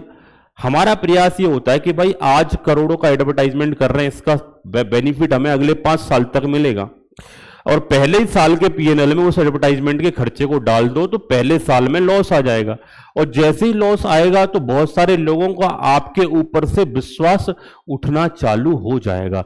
बोला कि इधर कुछ नहीं मिलने वाला, यहां तो अभी से लॉस हो गया, भागो जल्दी से, इधर से भागो। ये एक सोसाइटी का रूल होता है, उन्हें सब्र नाम की चीज नहीं होती। और फिर उस पर्टिकुलर एंटिटी के बाजार भाव गिरना चालू हो जाएंगे, बाजार भाव गिरेंगे तो मे भी पॉसिबल एंटिटी संकट में आ जाए। बोला एक काम करो, थोड़ा स्मार्ट तरीके से गेम खेलो। बोलो सारा का सारा ये एडवर्टाइजमेंट का एक्सपेंसेस ना पीएनएल के डेबिट साइड में मत डालो। तो बोला क्या करें? बोला इसमें से कुछ एक्सपेंस तो पीएनएल के डेबिट में डाल दो और कुछ को बैलेंस में ही रहने दो। अभी अब बैलेंस में रहेगा तो वो कहां से होगा? असेट्स में, और असेट्स में उसे डेफर्ड रेवेन्यू एक्सपेंडिचर के नाम से शो करेंगे। क्या वो एडवर्टाइजमेंट का खर्चा जो आपने पे किया, क्या वो आपकी असेट्स है? नहीं है, वो खर्चा था। क्योंकि पीएनएल में नहीं गया इसीलिए जबरदस्ती असेट्स बनाना पड़ा। कोई भी एक्सपेंसेस, कोई भी अमाउंट खर्च कर दो, वो अगर आपका पीएनएल में चला जाए बैलेंस गुड खत्म हो जाता है, अगर पीएनएल में ना जाए तो वो खर्चे के तौर पर एक्सपेंसेस के नाम से, डेफर्ड एक्सपेंसेस के नाम से बैलेंस शीट में दिखाना पड़ता है। या तो उसे असेट साइड में दिखा दो, अगर असेट्स में नहीं दिखाना चाहते, कंपनीज का केस है भाई, नॉन कंपनीज में असेट्स में दिखा दो डेफर्ड रेवेन्यू एक्सपेंडिचर के नाम से, और कंपनी का केस है उसमें प्रेजेंटेशन थोड़ी बदल जाती है, असेट्स वाले आइटम को हटा करके लायबिलिटी में दिखा देते हैं। बोला असेट्स वाले आइटम को लायबिलिटी में दिखा रहे हैं? हाँ बिल्कुल दिखा सकते हैं, लेकिन वो नेगेटिव आइटम के तौर पे दिखाया जाएगा, माइनस का सिंबल लगा दिया जाएगा। भाई असेट्स में से 1 लाख का आइटम हटा दो तो 1 लाख से एसेट्स कम हो जाएगी, और उसी आइटम को लायबिलिटी में दिखाओगे तो माइनस का सिंबल लगा दो, तो वो 1 लाख से लायबिलिटी भी कम कर देगा। तो in that particular case assets और लायबिलिटी दोनों टैली हो जाएंगी। तो कंपनी की बैलेंस शीट में प्रेजेंटेशन क्या करना पड़ता है, हमें रिजर्व से सरप्लस का पार्ट बनाना पड़ता है, उसे नेगेटिव आइटम के तौर पर। ये हम कंपनी की बैलेंस शीट की प्रेजेंटेशन की बात कर रहे हैं। तो लेकिन है वो फिक्टिशियस एसेट्स, वो कोई जेन्युइन एसेट्स नहीं है। जेन्युइन एसेट्स की बात करें, आपकी लैंड है, बिल्डिंग है, फर्नीचर है, ये जेन्युइन कैश है, स्टॉक है, ये सब एसेट्स हैं आपके। लेकिन अब उससे पैसा रियलाइज होगा नहीं होगा, इस बात की कोई गारंटी नहीं है। आज एडवर्टाइजमेंट कर दिया, उसका 5 साल बाद बेनिफिट मिलेगा नहीं मिलेगा, कोई गारंटी है इस बात की? कोई गारंटी नहीं है। तो इन दैट पर्टिकुलर केस उसे हम किस कैटेगरी में रख लेते हैं? Fictitious assets. अब मैं एक बार डेफिनेशन पढ़वा देता हूं, आई थिंक आपको समझ में आ जाएगा। Fictitious assets are not assets at all since they are not represented by any tangible possession. They appear on the asset side simply because of debit balance in a particular account not yet written off, जैसे कि discount on issue of share, heavy advertisement expenses, different type के interest वगैरह अगर आपके जो expenses हैं, loss on issue of preference share या loss on issue of debenture, ऐसे करके अगर कोई भी ऐसे अकाउंट है जो आपका ह्यूज अमाउंट है, लेट सपोज हमने किसी कंपनी को बनाया और बनाते टाइम पे शुरुआत के जो खर्चे होते हैं, कंपनी के इनकॉर्पोरेशन के जो खर्चे होते हैं, वो भी कहीं ना कहीं इसी फिक्टिशियस असेट्स के तौर पर दिखाए जा सकते हैं। तो जिन्हें प्रीलिमिनरी एक्सपेंसेस के नाम से जाना जाता है। प्रीलिमिनरी एक्सपेंसेस या कोई भी फिक्टिशियस आइटम, ये सारे के सारे आइटम आपके फिक्टिशियस असेट्स की कैटेगरी में आ जाएंगे। इनका नेचर डेबिट होता है और डेबिट नेचर होने की वजह से ये असेट्स में दिखाई देते हैं, राइट। वेस्टिंग असेट्स, और ना कंफ्यूजन वेस्टिंग और फिक्टिशियस दोनों में बहुत ज्यादा होता है। कुछ टाइम बाद ना बच्चा कंफ्यूज हो ही जाता है, बोला एक ही बात है वेस्टिंग और फिक्टिशियस, ना एक ही बात नहीं है। ऐसा असेट्स जो धीरे धीरे खत्म होगा, वेस्ट होता चला जाएगा। जैसे मान के चलो 5 साल के लिए कोल माइन आपने किराए पर ली, लीज पर ली। बेटा 5 साल के लिए अगर आपने कोई माइन लीज पर ली तो वो आपकी असेट्स का पार्ट बनेगी। 5 साल के लिए जब किसी माइन को आप लीज पर लेते हो तो वो आपकी असेट्स का पार्ट बनती है। अब 5 साल में से 1 साल का टाइम पीरियड आपका निकल चुका है। उस 5 ईयर में से अगर 1 साल का टाइम पीरियड आपका निकल चुका है तो बचे कितने साल? 4 साल। तो इन दैट पर्टिकुलर केस हम ये कह सकते हैं कि भाई 5 साल में से 4 साल बचे हुए, तो 1 साल का टाइम क्या हो गया? वेस्ट हो गया। That is known as wasting assets. 5 के 5 साल आप कोयले का 1 किलो कोयला मत निकालो उस माइन में से, लेकिन 5 साल बाद आप उस पर कंट्रोल नहीं कर सकते। 5 साल में वो कंप्लीट क्या हो जाएगी? वेस्ट हो जाएगी। तो जब वेस्टिंग एसेट्स की बात करते हैं तो हम सिंपल सी बात करते हैं, ऐसा असेट्स जो टाइम के साथ साथ जिसकी वैलिडिटी एक्सपायर होती चली जाएगी। बात क्लियर? तो जब हम बात करते हैं wasting assets is assets such as the mine etcetera that become exhausted और reduced in value by their working are called wasting assets. जैसे जैसे वर्किंग होता चला जाएगा, समय निकलता चला जाएगा, उसकी वैल्यू एग्जॉस्ट होती चली जाती है।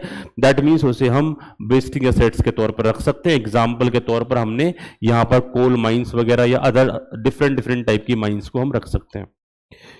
या कोई लाइसेंस हमने ह्यूज अमाउंट खर्च करके रिसीव किया, उसकी भी अगर कोई वैलिडिटी है तो उसे वेस्टिंग एसेट्स की कैटेगरी में ला सकते हैं हम। लेकिन ये फिक्टिशियस एसेट्स नहीं होता, ये एसेट्स होता है। Wasting assets is not a fictitious assets. बोला जब तक आपके पास वैलिडिटी है तब तक उसकी वैल्यू होगी। आगे हम बात करेंगे बच्चों आगे हम बात करेंगे। बेटा अभी जितना भी थ्योरेटिकल ये टॉपिक जो मैं पढ़ा रहा हूं, इनसे थ्योरी ही आपकी आ सकती है, कोई भी डेफिनेशन आपकी पूछी जा सकती है जिसके बारे में एक्सप्लेन करना पड़ेगा। एक एक दो दो नंबर के क्वेश्चन तो आपको आएंगे नहीं। स्पेसिफिकली सीएमए के बारे में तो मना ही कर रखा है, बाकी सारे सब्जेक्ट के बारे में कोर्स में बोला भी था। तो यहां से डेफिनेशन आ सकती है, सीधा किसी पर्टिकुलर आइटम को डिफाइन करने के लिए बोला जा सकता है। Explain the wasting assets, explain the fictitious assets, what is the current liabilities, what is non current liability, ऐसे करके क्वेश्चन आपके हो सकते हैं। कैपिटल एक्सपेंडिचर की बात करते हैं। नेक्स्ट हम मुद्दे की तरफ चलते हैं, कैपिटल एक्सपेंडिचर। बेटा रेवेन्यू और कैपिटल एक्सपेंडिचर दो तरीके के एक्सपेंडिचर होते हैं। रेवेन्यू एक्सपेंडिचर के कुछ फीचर्स मैं आपको बता देता हूं। जैसे रेवेन्यू एक्सपेंडिचर हमारे रेकरिंग इन नेचर होते हैं, जो अगेन एंड अगेन होते हैं। कैपिटल एक्सपेंडिचर कभी कभार होते हैं, नॉन रेकरिंग इन नेचर होते हैं। रेवेन्यू एक्सपेंडिचर आपकी जो अर्निंग कैपेसिटी को मेंटेन करने का काम करते हैं, जबकि कैपिटल एक्सपेंडिचर आपकी अर्निंग कैपेसिटी को बढ़ा देते हैं, इंक्रीज कर देते हैं। मुद्दे की बात कर लेता हूं एग्जाम्पल के तौर पर। जैसे मैंने आपके लिए क्लासरूम यहां पर बनवा रखा है, क्लासरूम में बड़े सारे इंस्ट्रूमेंट लगा रखे हैं, ये सारे कैपिटल असेट्स हैं। जैसे कि एयर कंडीशनर, फैन हो गए, ये स्क्रीन हो गई, इनसे मेरा काम आसान होता है। अगर ये चीजें नहीं होती तो मुझे बोर्ड पर लिखना होता, उसमें टाइम लगता, आपको एक्सप्लेन करने में समय लगता।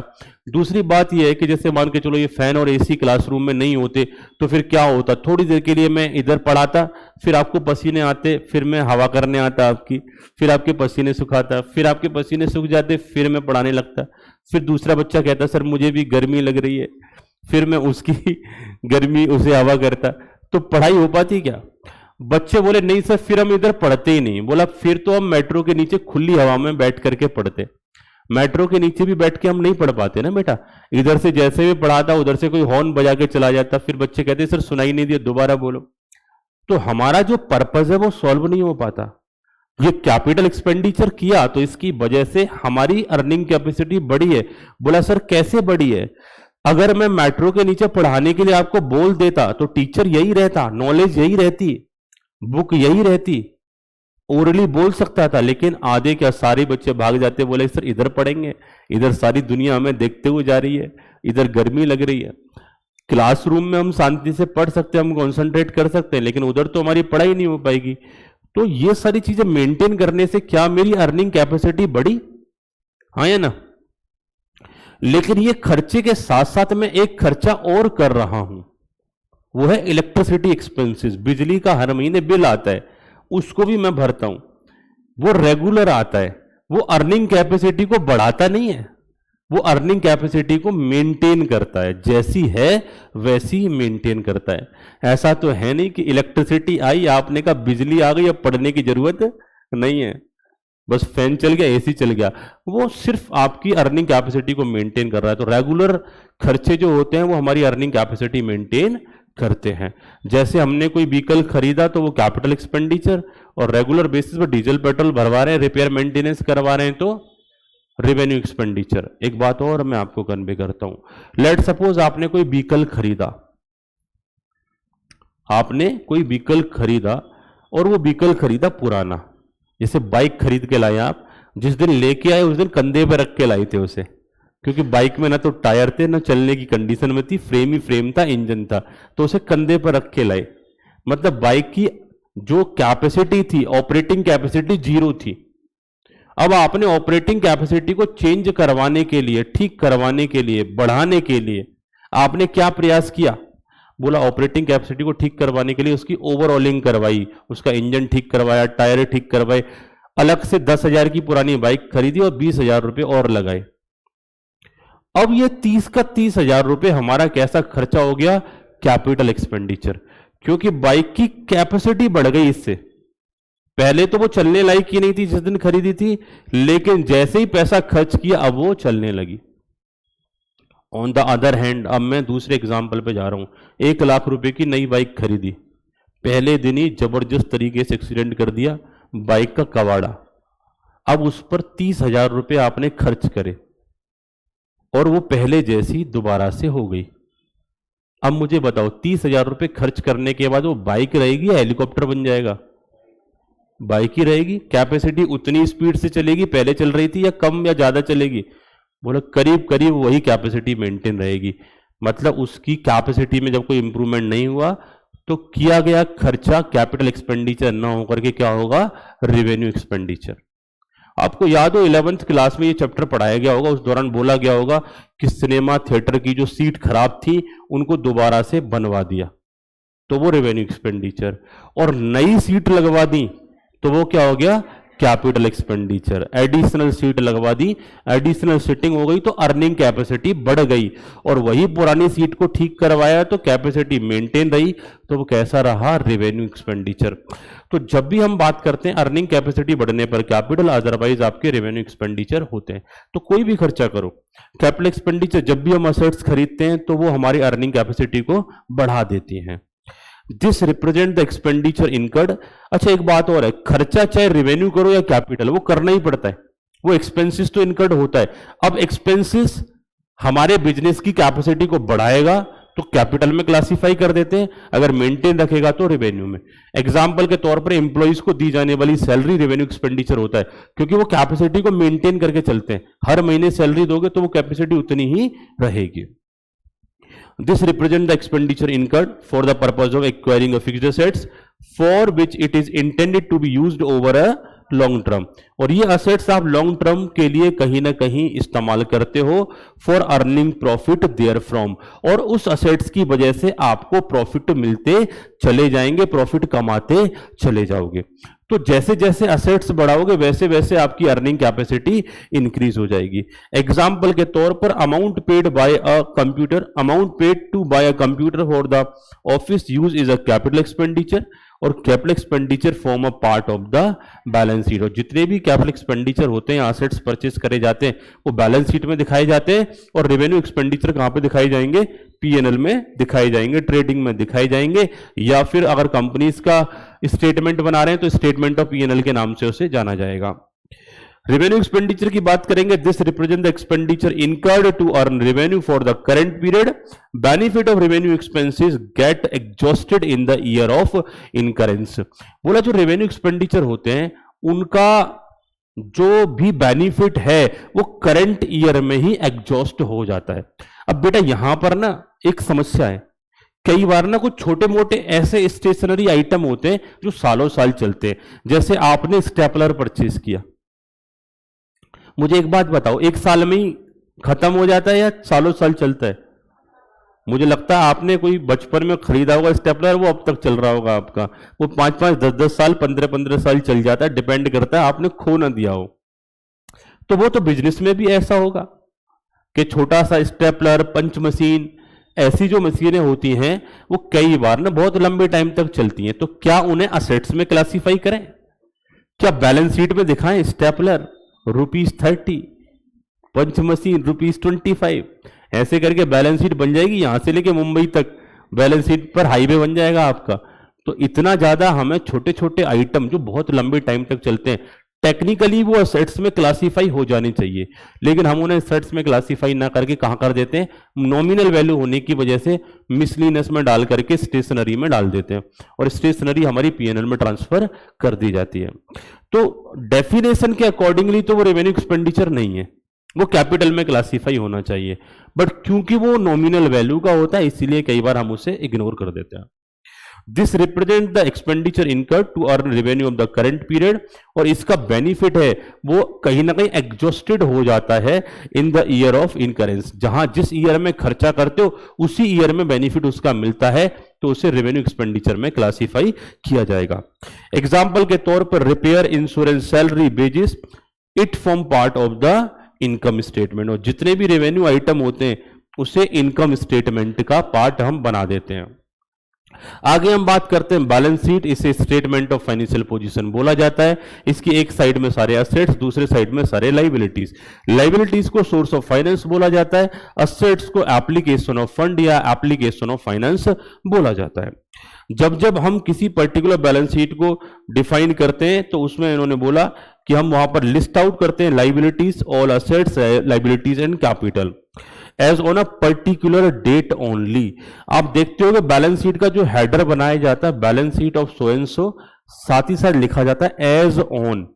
यानी उससे एक दिन पहले बैलेंस शीट की पोजीशन कुछ और थी, एक दिन बाद बैलेंस शीट की पोजीशन कुछ और हो सकती है। जब प्रॉफिट एंड लॉस अकाउंट बनाते हैं तो उसमें साफ साफ लिखते हैं फॉर द ईयर एंडिंग, यानी कि ये जो पोजीशन है वो कंप्लीट ईयर के लिए है। तो इसीलिए इसे क्या बोला जा रहा है, as on the particular date only. आगे हम बात करेंगे, it describe what the business owns and what it owns to the outsider. तो मतलब ये एक तरीके से हमारी असेट्स और लाइबिलिटीज को डिस्कस कर रहा होता है या डिस्प्ले कर रहा होता है कि भाई बिजनेस को किससे लेना है और किसको कहीं ना कहीं पेमेंट करने हैं। It is prepared after the incorporating the result या प्रॉफिट एंड लॉस और इनकम स्टेटमेंट। बोला बैलेंस शीट को जो बनाया जाता है वो पहले स्टेटमेंट ऑफ इनकम, प्रॉफिट और लॉस कैलकुलेट करने के बाद बनाया जाता है, क्योंकि प्रॉफिट और लॉस जो आते हैं वो भी बैलेंस शीट के रिजर्व्स एंड सरप्लस का पार्ट बनते हैं। आगे हम बात करेंगे बच्चों प्रॉफिट एंड लॉस अकाउंट और द इनकम स्टेटमेंट। इसी को इनकम स्टेटमेंट बोला जाता है या समटाइम इन्हीं को हम कहीं ना कहीं प्रॉफिट एंड लॉस अकाउंट के तौर पर जानते हैं। This account show the revenue earn by the business and expenses incurred by it to earn that revenue. जब प्रॉफिट एंड लॉस अकाउंट की बात करेंगे, बोला कि कितना रेवेन्यू हमने कहीं ना कहीं अर्न किया, कलेक्ट किया, और उस रेवेन्यू को कलेक्ट करने के लिए कितने खर्चे करे, कितने एक्सपेंस करे, ये दोनों को शो करता है, उन्हें नेट ऑफ करता है। अगर रेवेन्यू ज्यादा होता है तो profit, otherwise loss. Trade discount और कैश डिस्काउंट की बात करते हैं तो ट्रेड डिस्काउंट एक ऐसा डिस्काउंट होता है जो कि शुरुआती टाइम पर जब कोटेशन दी जाती है, जब प्राइसेस बताए जाते हैं, उस प्राइसेस में से जो डिस्काउंट दे दिया जाता है उसे हम ट्रेड डिस्काउंट बोला जाता है। और ट्रेड डिस्काउंट को कभी भी बुक्स ऑफ अकाउंट में रिकॉर्ड नहीं किया जाता। जैसे एग्जाम्पल के तौर पर आपके आइटम का जो लिस्ट प्राइस था या कोटेशन थी, आइटम का जो प्राइस आपने बताया 10,000 रुपए, आपने बोला इस पर 20% ऑफ चल रहा है, तो 10,000 में से 20% ऑफ माइनस करके फाइनल प्राइस आपने 8,000 बताया। तो 8,000 रुपए ही आप गुड्स की सेल वैल्यू दिखाओगे, वो 2,000 रुपए का डिस्काउंट इनिशियली रिकॉर्ड नहीं करोगे। लेकिन 8,000 रुपए को रिकवर करने के लिए, जल्दी रिकवर करने के लिए, पेमेंट को प्रमोट करने के लिए आपने एक ऑफर और निकाला कि 500 रुपए का डिस्काउंट और मिलेगा, 7,500 रुपए आप पे कर सकते हो अगर आप अभी के अभी पे करते हैं। तो जो 500 का पेमेंट, 500 का जो आप डिस्काउंट दे रहे हो, पेमेंट को जल्दी रिकवर करने के लिए, वो डिस्काउंट आपका एक तरीके से लॉसेस में काउंट होता है और उसे सिस्टमेटिकली रिकॉर्ड किया जाएगा। तो cash discount allow to encourage the promote payment by the debtor, it has to be recorded in the books of account. While जब हम बात करेंगे ट्रेड डिस्काउंट का तो वो बुक्स ऑफ अकाउंट में रिकॉर्ड नहीं होगा। अकाउंटिंग सिस्टम की बात करेंगे बेटा, इसके बाद एक होता है बेटा सिंगल एंट्री सिस्टम और एक होता है डबल एंट्री सिस्टम। पहले मुझे एक बात बताओ, ये सिंगल एंट्री सिस्टम और डबल एंट्री सिस्टम आपने पहले कभी पढ़े, सुने, पढ़े सुने तो होंगे। क्या फीलिंग है सिंगल एंट्री सिस्टम को लेकर के आपकी? इसे छोड़ दो, इसको रीड क्यों करना, सुने तो होंगे बेटा। Single entry system, double entry system किसी ने सुना है? आपकी पर्सनल फीलिंग्स क्या आती है, क्या इंट्यूशन आती है, क्या होगा सिंगल एंट्री में, क्या होगा डबल एंट्री सिस्टम में?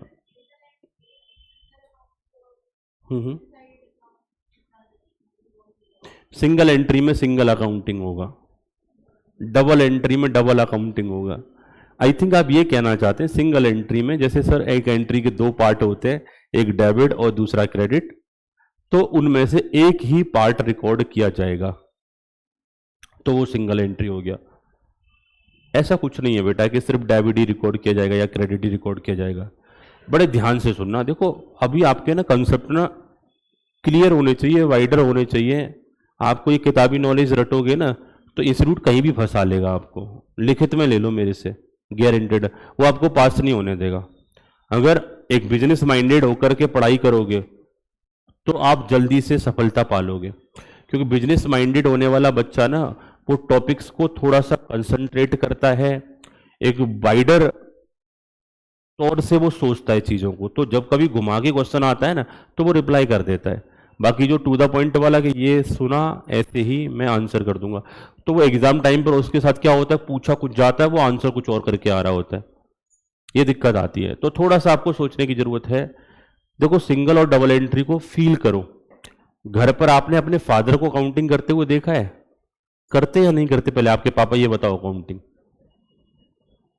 कहां पर करते हैं?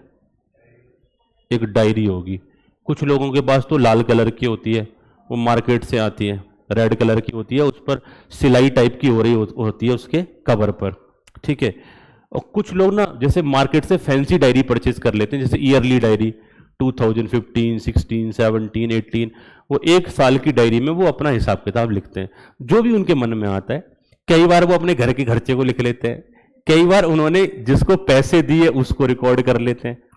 वो अपना हिसाब किताब हर किसी के पेरेंट्स करते होंगे मेंटेन। अब जब वो अपना हिसाब किताब मेंटेन करते हैं, उनके लिखने का तरीका बता रहा हूं। जैसे मान के चलो उन्होंने एक पार्टी को पैसे दे रखे 3 बार, तो उस पार्टी का नाम लिखेंगे ऊपर, जैसे रामलाल का खाता, और एक ट्रेडिशनल स्टाइल होती है ऐसे करके हाफ सर्किल सा बना देते हैं वो, उसमें अमाउंट डाला, इसको इतने रुपए दिए इस तारीख को, फिर एक और घुमा देंगे, फिर इतने रुपए दिए इस तारीख को। ऐसे करके उन्होंने खाते बना रखे होते सबके, रामलाल का, श्यामलाल का। मैंने अपने फादर से भी एक बार कहा, मैंने कहा आप ना एंट्री बनाना सीख लो। बोले कैसे बनती तेरी एंट्री, जरा बताना, क्योंकि वो कॉमर्स से तो पढ़े नहीं है, वो नॉर्मल जैसे मैं बता रहा हूँ वैसे ही अकाउंटिंग मेंटेन करते हैं। तो जब मैंने बोला कि ऐसे एंट्री बनाओ, जब भी कोई कैश लेके आए तो कैश अकाउंट डेबिट, उस पार्टी को क्रेडिट दो, बोले तुम अपनी अकाउंटिंग अपने पास ही रखो, ये समझ से बाहर है। उनको सीधा समझ में आता है कि भाई इस पार्टी से मुझे पैसे लेने हैं और इस पार्टी को मुझे पैसे देने हैं, मुझे तुम्हारी अकाउंटिंग नहीं करनी, राइट। इसने इसका इतने का काम हुआ, इस पार्टी का इतना अमाउंट इस पर ड्यू हो गया, इतना इसने पे कर दिया, इतना बैलेंस इसका बचा हुआ है। ऐसे करके उनका सारा हिसाब किताब मेंटेन रहता है और वो एक डायरी में मेंटेन करते हैं। ईयरली उस डायरी को वो चेंज करते रहते हैं, जैसे दिवाली आ गई तो अब नई डायरी, पुरानी वाली को हटा दो। सेम वे ये जो तरीका था नोट करने का, इसे भी रिकॉर्डिंग बोलेंगे, इसे भी अकाउंटिंग बोलेंगे। बोला नहीं सर, हमने तो कभी नहीं सीखा कि ये सब अकाउंटिंग है। नहीं सीखा तो अब सुन लो, ये अकाउंटिंग ही है। क्योंकि अकाउंटिंग की बात करें, डबल एंट्री सिस्टम की शुरुआत आपको मालूम है कब हुई थी? 1494 में, 1494 में, 1494 में पहली बार डेबिट और क्रेडिट वर्ड्स का जिक्र किया गया था। एक बुक थी डी कॉम्प्यूटिस एट स्क्रप्चरिस, लूकस पेशोली ने वो बुक लिखी थी। और डबल एंट्री सिस्टम का जो फाउंडर माना जाता है लूकस पेशोली को माना जाता है। मुझे एक बात बताओ, 1494 से पहले क्या बिजनेस नहीं चलते थे? क्या उधर पैसे का लेन देन नहीं होता होगा? क्या उसको नोट नहीं किया जाता होगा? तो क्या वो अकाउंटिंग नहीं थी? अकाउंटिंग का मतलब कुछ भी जो हम रिकॉर्ड कर रहे हैं, कुछ भी जो हम याद रखने के लिए मेंटेन कर रहे हैं, अपने प्रॉफिट और लॉस को कैलकुलेट करने के लिए मेंटेन कर रहे हैं, वो रिकॉर्ड वो डबल एंट्री सिस्टम में होगा या किसी अनदर तरीके से होगा। तो ये क्या कहते हैं आज की टाइम में बुक्स में, जो इंग्लिश की बुक्स आपको बनाई गई हैं, जो अंग्रेजों के यहां से कॉपी की गई हैं, वो इसी की बात करते हैं कि या तो एक डबल एंट्री सिस्टम होगा और नहीं होगा तो फिर बाकी इसके अलावा कोई भी सिस्टम ऑप्ट करोगे वो सिंगल एंट्री सिस्टम होगा। उसे हम टेक्निकली इनकम्प्लीट रिकॉर्ड बोलेंगे। क्या बोलेंगे? Incomplete record. और वो आप कैसे भी मैनेज कर लो। मोस्ट ऑफ द टाइम पर इनकम्प्लीट रिकॉर्ड में कैश लिया, कैश दिया, ऐसे ट्रांजेक्शन्स, डेटर्स क्रेडिटर्स के ट्रांजेक्शन रिकॉर्ड रहते हैं। बहुत ज्यादा डिटेल में उसमें चीजों को नहीं दिखाते, नहीं लिखते। सबका अपना अपना तरीका है। आपका तरीका सिंगल एंट्री कुछ और हो सकता है, मेरा कुछ और हो सकता है, तीसरे कुछ और हो सकता है, क्योंकि सिंगल एंट्री के लिए कोई भी स्टैंडर्ड्स प्रिस्क्राइब्ड नहीं है। और जिस काम के लिए कोई स्टैंडर्ड प्रिस्क्राइब्ड ना हो वो तो फिर कैसे भी चलता है।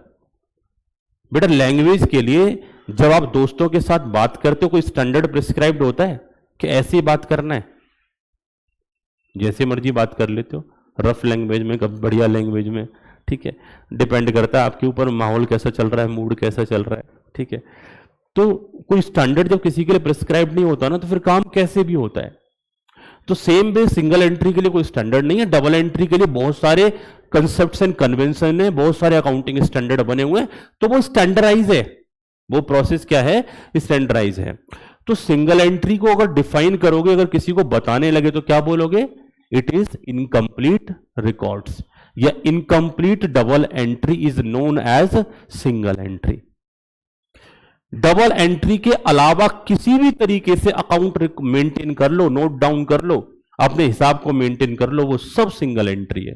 प्रैक्टिकल एग्जांपल आप दे सकते हो कि आपके घर का हिसाब किताब आप जैसे मेंटेन कर लेते हैं डायरी में, वो सब सिंगल एंट्री है, राइट। अब इसे रीड कर लेते हैं, इसमें क्या लिखा है, देखते हैं कुछ नया तो नहीं लिखा। Single entry system is an incomplete double entry system. बोला कि सिंगल एंट्री क्या होगा? अब लिखने के लिए इनके पास तो कुछ है नहीं, या तो इनकम्प्लीट रिकॉर्ड बोलेंगे या इनकम्प्लीट डबल एंट्री बोलेंगे। अब आगे देखना बेटा, जितना भी मुद्दा होगा सिंगल एंट्री को डिफाइन करते टाइम पर ये बार बार ना डबल एंट्री सिस्टम की बात करेंगे। भगवान श्री राम के पिताजी का नाम क्या था? 5 नंबर में क्वेश्चन है, क्या बताओगे? दशरथ, श्रीमान दशरथ जी, बस बहुत, मतलब 5 नंबर में ये ऐसे रिप्लाई नहीं किया जाएगा। उनके बारे में कुछ बताओ, इधर उधर की बात है, क्योंकि 5 मार्क्स से कुछ तो लिखना है।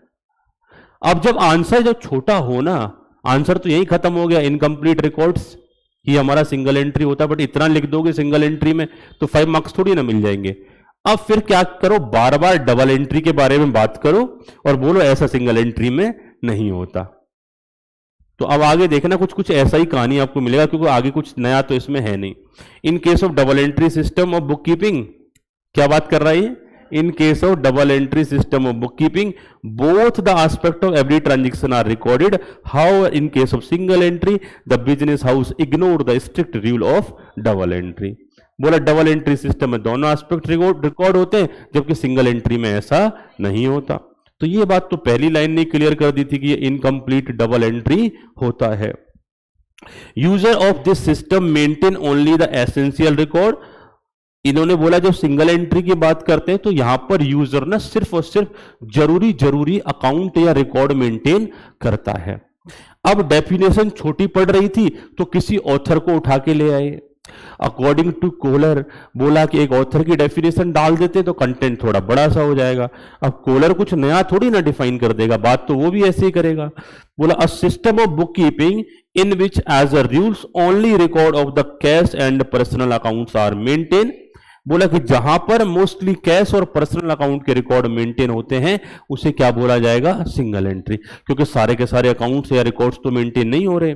It is always incomplete double entry bearing with the circumstances, और ये हमेशा इनकम्प्लीट डबल एंट्री होगा, डिपेंड करेगा सर्कमस्टांसेस पर कि किस अकाउंट को रिकॉर्ड करना है, किसको रिकॉर्ड नहीं करना। Under the single entry system usually a cash book and personal accounts are maintain. तो मैंने क्या बोला, जिससे लेना है जिसको देना है, और कैश किसको गया किससे आया, मोस्टली ऐसे अकाउंट ही इधर रिकॉर्ड कर लिए जाते हैं। अब बेटा डबल एंट्री सिस्टम की बात कर लें। इन 1494 लूकस Pacioli the Italian mathematician first published his principle of double entry system. सबसे पहले इन्हीं भाई साहब ने ये अकाउंट बनाया, जिसकी वजह से आपको पीड़ा सहनी पड़ रही है। न ये अकाउंट बनाते हैं ड्यूल एस्पेक्ट में, न आपको इतना डीपली पढ़ना पड़ता।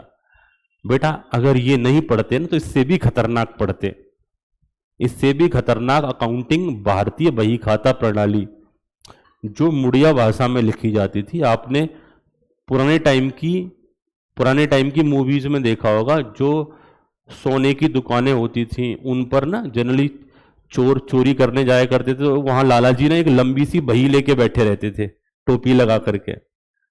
मुनीम जी, पहले मुनीम जी को पकड़ा जाता था, मुनीम जी तुम इधर आओ, तुम ये निकालो अपना।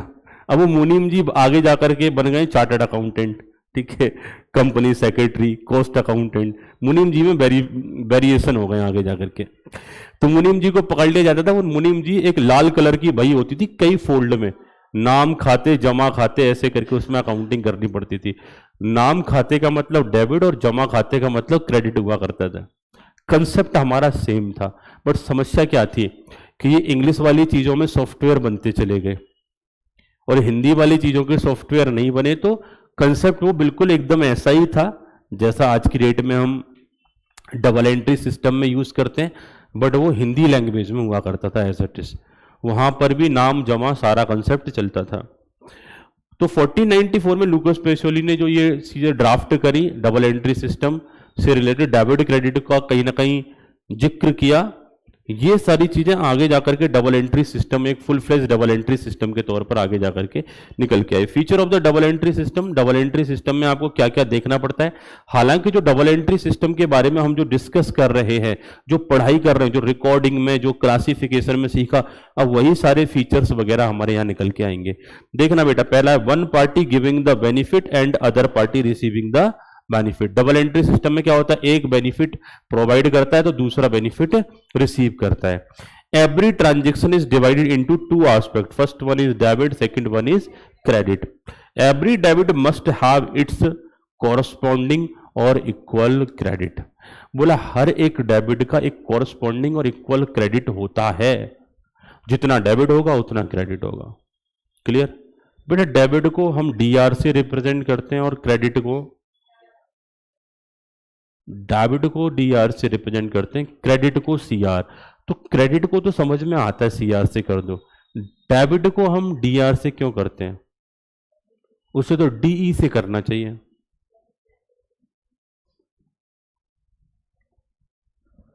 हाँ बेटा, अगर शॉर्ट फॉर्म भी बनाओगे तो क्रेडिट का सीआर बना दिया, तो डेबिट का तो डीई बनाना चाहिए, फिर डीआर क्यों? तुक बनाने के लिए।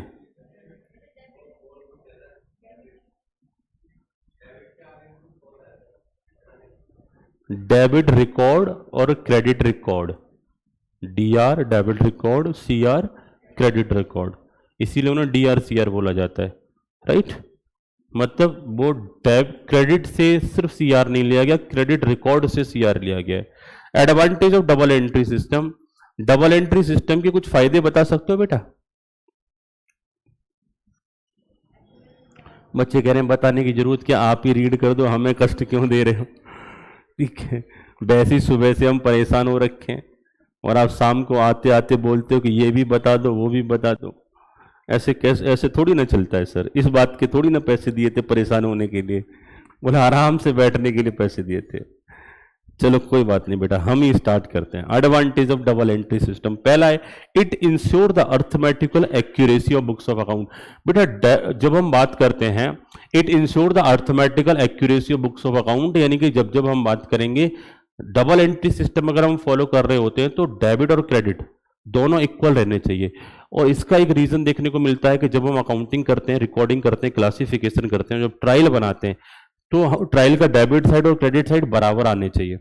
अगर उनमें कुछ डिफरेंस आता है तो हमें प्रॉब्लम आइडेंटिफाई हो जाता है, कुछ ना कुछ प्रॉब्लम हमने जरूर कर दी। तो मे बी पॉसिबल हम उसे क्या कर सकते हैं, वापस जाकर के चेक कर सकते हैं हमने क्या चीजें स्किप कर दी, क्योंकि कई बार अकाउंटिंग करते टाइम पर ध्यान इधर उधर चला गया। और जैसे ही कहते हैं ना, सावधानी हटी दुर्घटना घटी, तो दुर्घटना घटती का आइडिया आपको लग जाता है ट्रायल बैलेंस को बनाते टाइम पर। अगर आपको लगता है कि दोनों चीजें मैच नहीं कर रही तो हम कुछ चीजें छोड़ के आ गए, पहले उन्हें कर लो।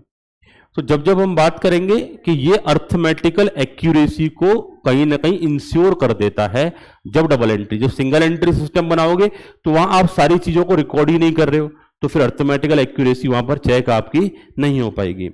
It prevent and minimise frauds, moreover fraud can be detected early. बोला कि जब डबल एंट्री सिस्टम बनाते हैं तो ये कुछ हद तक फ्रॉड को रोकने का प्रयास करता है और कम करने का प्रयास करता है।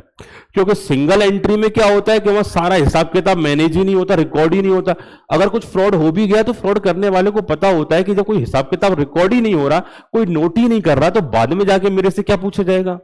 लेकिन डबल एंट्री सिस्टम में पैसे खर्च करने वाले को आइडिया होता है कि एक एक रुपए का हिसाब मेंटेन किया जा रहा है, कहां खर्च हो रहा है वो भी रिकॉर्ड है, कौन खर्च कर रहा है वो भी रिकॉर्ड है, कहां से पैसे जा रहे हैं, तो बाद में अगर दिक्कत आएगी तो मुझे पकड़ा जाएगा। तो इस डर से ना फ्रॉड कम होते हैं।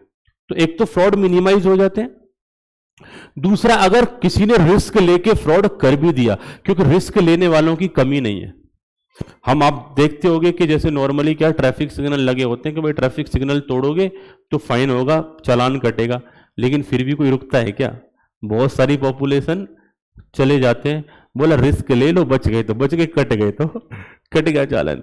तो मैंने क्या बोला कि रिस्क लेने वाले तो फिर भी ले लेते हैं, हालांकि डबल एंट्री सिस्टम बोलता है कि पकड़ में आ जाएगा फ्रॉड, लेकिन उसने फिर भी फ्रॉड कर दिया।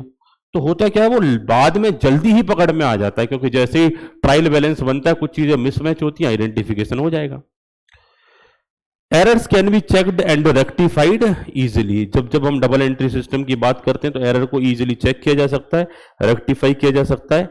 और इन्होंने बोला बिजनेस अपने पास्ट के रिजल्ट के साथ में प्रेजेंट के रिजल्ट को कंपेयर कर सकता है। आपका इस साल का प्रॉफिट एंड लॉस पिछले साल के प्रॉफिट एंड लॉस से, इस साल की फाइनेंशियल पोजीशन पिछले साल की फाइनेंशियल पोजीशन से कंपेयर हो सकती है। बिजनेस कैन जस्टिफाई, जब जब हम बात करते हैं business can justify the profit of his business, और businessman can justify the profit of his business, कि भाई हमने ये प्रॉफिट कमाया, कैसे कमाया, ये जेन्युइन है या नहीं है। दूसरा, वो डिसीजन मेकिंग कर सकते हैं, डबल एंट्री से मिलने वाली इंफॉर्मेशन के बेसिस पर वो डिसीजन ले सकते हैं। ऑपरेटिंग रिजल्ट पीएनएल का आ सकता है कि भाई कितना प्रॉफिट कमाया, बैलेंस शीट से फाइनेंशियल पोजीशन पता चलती है, और इवन तो फाइनल अकाउंट बना करके by way of double entry system हम टैक्सेस वगैरह का पेमेंट भी करते हैं। तो ये सारे हमारे बेनिफिट्स हैं। जब जब हम बात करेंगे, या इन्हें ऑब्जेक्टिव्स की कैटेगरी में रख सकते हो, एडवांटेज की कैटेगरी में रख सकते हो, कि भाई अगर डबल एंट्री सिस्टम बना रहे हो तो ये बेनिफिट आपको रहेंगे ही रहेंगे।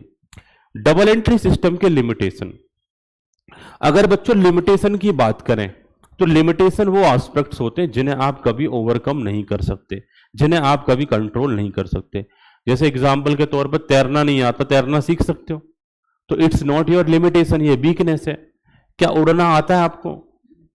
और उड़ना सीख भी नहीं सकते बिना किसी इक्विपमेंट का सहारा लिए, कितना भी प्रैक्टिस कर लेना।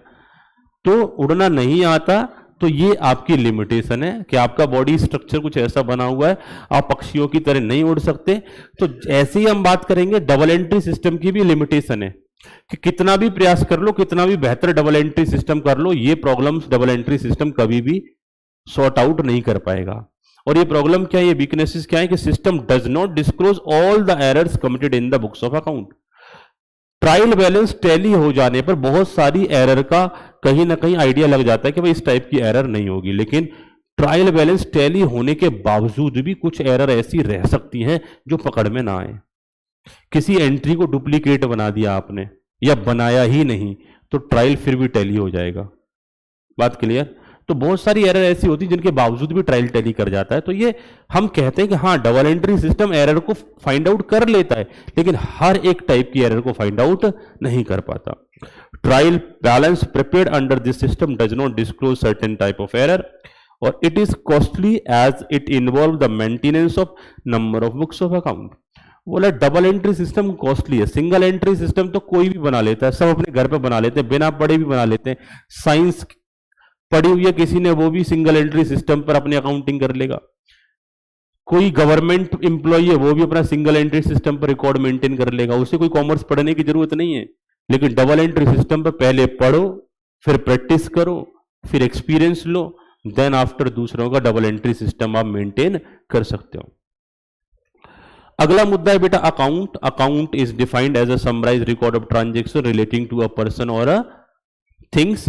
अकाउंट की बात करते हैं, ये टेंजिबल और इंटेंजिबल दोनों के लिए ओपन हो सकता है, और अकाउंट कहीं ना कहीं एक्सप्रेस किया जाता है इंग्लिश लेटर टी के शेप में। इसके दो साइड होते हैं, लेफ्ट हैंड साइड को डेबिट बोला जाता है, राइट हैंड को क्रेडिट बोला जाता है। Debit is denoted by DR और credit is denoted by CR. ये बात क्लियर है बेटा? अकाउंट कितने टाइप के होते हैं ये हम ऑलरेडी डिस्कस कर चुके हैं प्रैक्टिकल के दौरान। Personal account, real account and nominal account. इनका फर्दर डिस्कशन की अब जरूरत नहीं है, आज भी हमने मोरलेस इसका रिवीजन कर ही लिया था जब मैं आपसे क्वेश्चन पूछ रहा था। अकाउंटिंग प्रोसेस की बात करें तो दो तरीके से हम रिकॉर्डिंग कर सकते हैं, एक गोल्डन रूल अप्रोच से और दूसरी डायमंड रूल अप्रोच से। तो ये भी गोल्डन और डायमंड रूल अप्रोच हमने प्रैक्टिकल क्वेश्चंस को जब किया था उस दौरान ये हमने कंप्लीट कर लिए। अकाउंटिंग इक्वेशन से बेटा नेक्स्ट क्लास से कवर अप करेंगे। अभी के लिए आप सभी को बाय बाय।